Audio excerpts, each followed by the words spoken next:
ఓం నమో వెంకటేశాయ. శుక్లాంబరధరం విష్ణుం శశివర్ణం చతుర్భుజం ప్రసన్నవదనం ధ్యాయేత్ సర్వవిఘ్నోపశాంతయే. లోగడ 2 వీడియోల్లో వివేక చూడమని శంకరాచార్యులు విరచిత వివేక చూడమని గురించి కొన్ని విషయాలు చెప్పుకున్నాం. ఇప్పుడు ఈ వీడియోలో మరికొన్ని విషయాలు చూద్దాం.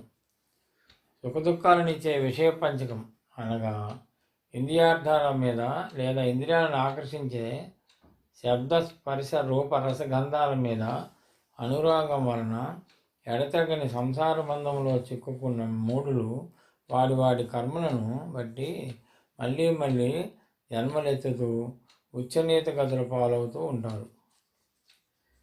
శబ్దాదిభి పంచభిరేవ పంచత్వమాపు సుగుణేన బద్ధాః కురంగ మాతంగ పతంగ మీన భృంగానర్హ పంచభిరంజిత కిం అనగా శ్రవణేంద్రియం బోయవాని వేణుగానం చేత మోహితమైన లేడీ, స్పర్శేంద్రియం అనగా ఆడి ఏనుగు స్పర్శ చేత ఏనుగు, నైనేంద్రియం మంట చేత మిడత, రసనేంద్రియం ఎర యొక్క రుచి చేత చేప, జ్ఞానేంద్రియం చంపక పుష్ప ఫలముల చేత తుమ్మిద ప్రేరేపింపబడి బంధాలలో చిక్కుకుని ప్రాణాలను కోల్పోవడం విదితమే. ఇక ఈ 5 ఇంద్రియాలకు దాసులైన మనిషి యొక్క గతి వర్ణించ నలవి కానివి. ఇంద్రియార్థాలు అంటే ప్రాపంచిక విషయాలు పెట్టే ప్రలోభాలు, ఆకర్షణలు. పాము కాటు కంటే విషపూరితాలు. పాము యొక్క విషం అది కాటు వేస్తేనే పనిచేస్తుంది. కానీ ఈ శబ్దాది ఇంద్రియాకర్షణలను కన్నెత్తి చూస్తే చాలు కాటు వేస్తాయి. అంటే వాటితో అత్యల్పమైన సంపర్కం చాలు నాశనం పొందేస్తాయి. మంద వైరాగ్యం కలవారు సంసార భావసాగరాన్ని దాటడానికి ప్రయత్నిస్తే కోరిక అనే ముసలి వారిని కంఠం పట్టుకుని ముంచివేస్తుంది.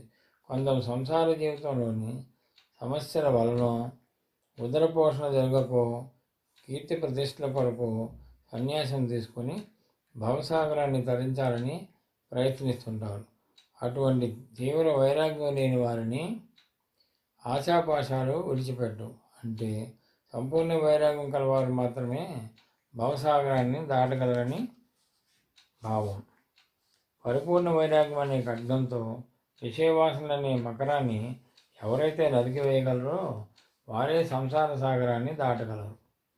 ఎవరైతే విషయ సుఖాలను అనుభవిస్తూ కూడా ముక్తి మార్గంలో పయనించగలమని మందబుద్ధితో అనుకుంటూ ఉంటారు, వారు అడుగడుగునా విపత్తుల్లో చిక్కుకొని చివరికి మృత్యువాత పడతారు.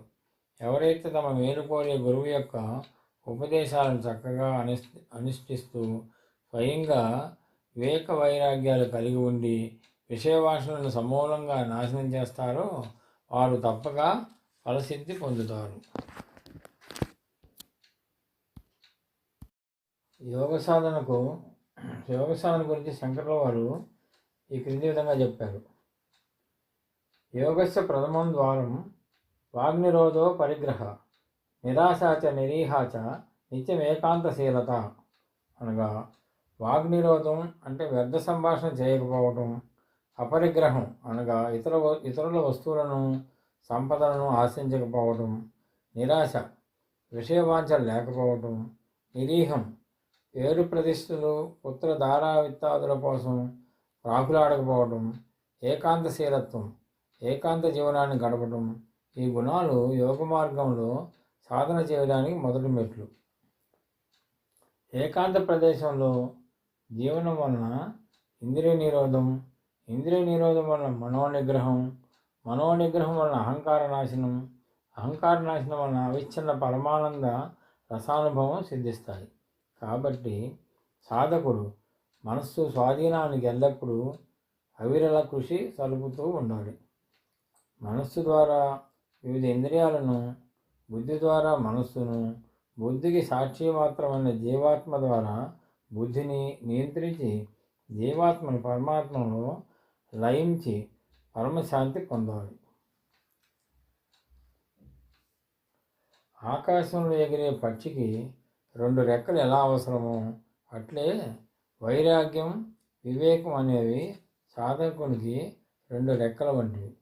వాటి సాయంతోనే సాధకుడు విముక్తి సౌధాన్ని అధిరోహించగలడు. అత్యంత వైరాగ్యం కలవాడికే సమాధి స్థితి లభిస్తుంది. సమాధిలోనే నిరాఘాటమైన సత్య సాక్షాత్కారం లభిస్తుంది. అటువంటి సాధకుడు మాత్రమే బంధనాల నుండి స్వేచ్ఛ పొంది నిత్యానంద పదాన్ని చేరగలడు. ఇంద్రియ నిగ్రహం ఉన్న సాధకునికి వైరాగ్యం కంటే సుఖదాయకమైనది మరేదీ లేదు. దీనికి ఆత్మసాక్షాత్కారం తోడైతే సర్వస్వతంత్రమైన ఆత్మ సామ్రాజ్యానికి దారితీస్తుంది. ఇదే మోక్షగా ద్వార కవాటం.